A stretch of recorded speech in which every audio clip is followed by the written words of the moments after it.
Hi, good afternoon, good evening, good morning. So we are here in Point Pinol Regional Park. Tayo po ay maglalakad today. Lalakbayin natin yan. May nagpa-party doon mga bata. Galing school siguro yun kasi Halloween day today ngayon. So baka magpa-party sila doon. May nagdala na ng mga music. So lakad-lakad lang tayo. Naka-water break na ako. Target ko 6,000 steps. Ang nalakad natin is 4,000 pa lang. So we will go that way. Galing na ako doon doon. Tapos look at the clouds, guys. Isn't that pretty? So inikot ko na yan. Inikot ko na yun yung buong loop doon. Kaso 4,000 steps pa lang.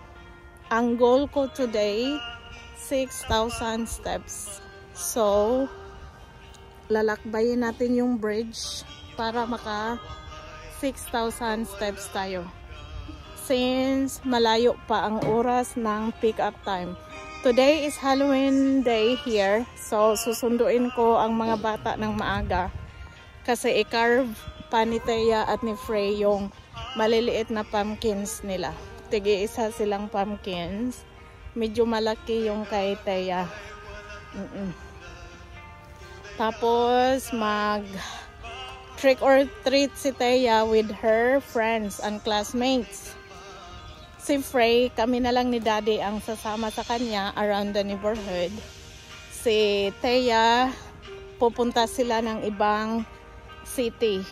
Ang mag-drive yung mama sa classmate niya / close friend niya sa school na yan. So, si Onida, ang mama ni Abby, ang mag-drive sa kanila. Then after daw mag-trick or treat sila, tradisyon na ng family na mag-pizza.